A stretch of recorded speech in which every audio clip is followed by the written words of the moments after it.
This is another project inspired by Michael Craig Martin. I've done one before where I used acrylic paint. This one I'm going to use marker. This is a picture or painting done by Michael Craig Martin, and it is the inspiration for this particular project. The first thing that I like to do is put a border around my paper.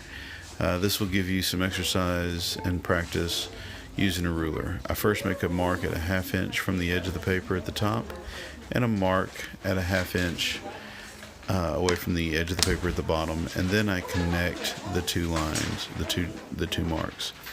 Then I'm going to do this on the other three sides the same way.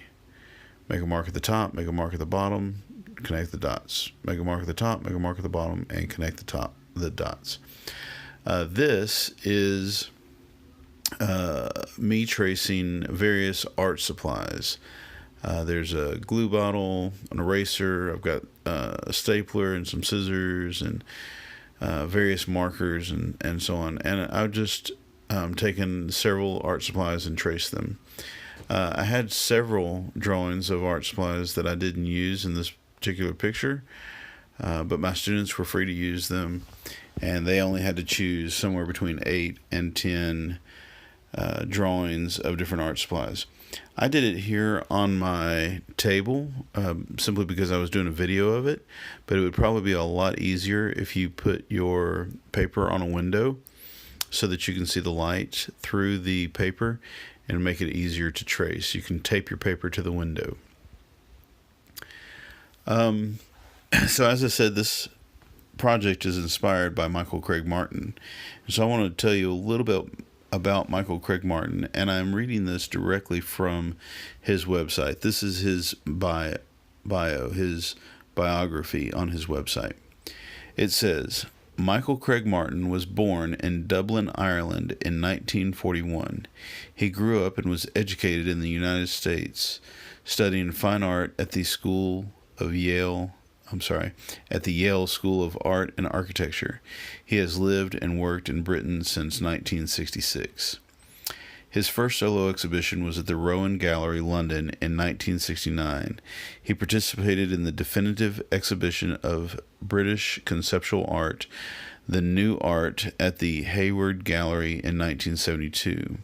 His best-known works include An Oak Tree of 1973, in which he claimed to have changed a glass of water into an oak tree, his large-scale black and white wall drawings, and his intensely colored paintings, installations, and compositions, including the European Investment Bank in Luxembourg, the Laban Dance Center in London, in collaboration with Herzog and de Meuron, the DLR station at Woolwich Arsenal, and most recently, the HDI Gerling headquarters in Hanover. Over the past 42 years, he has had numerous exhibitions and installations in galleries and museums across the world, including the Centre Pompidou, Paris, and the MoMA, New York. The Kunstvenreins in Düsseldorf, Stuttgart, and Hanover, at IVAM in Valencia, and Kunsthaus in Bregenz.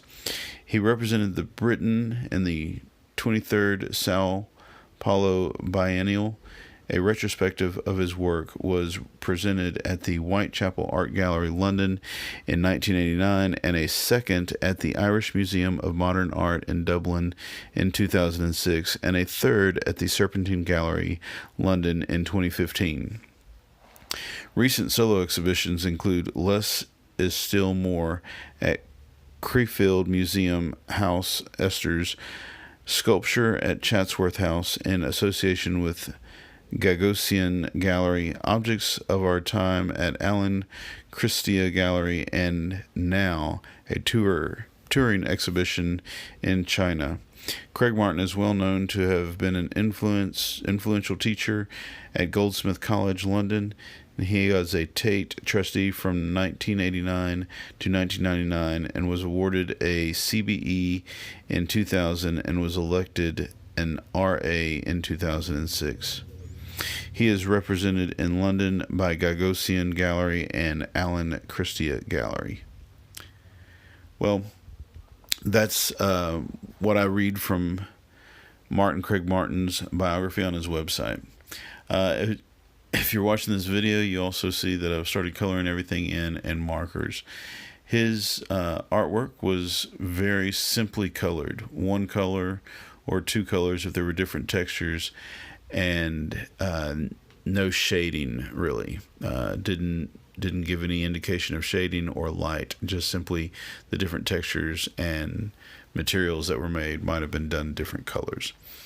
I had a little bit of a problem with my markers. Some of my markers were running out, as you're going to see in a minute, in my background, and I almost didn't get the background entirely covered, but did the best that I could here. And another little secret about me is I'm colorblind. So as I was coloring this in, I didn't have any students here to help me pick out colors. So if you disagree with some of my colors, I'm sorry. But my excuse is I'm colorblind. Otherwise, I think I did a pretty good job of picking out different colors for different things. So this was great fun. I had a good time doing it, and showing it to my students. I'm looking forward to seeing what they have made this year in my class. Thanks for watching my video.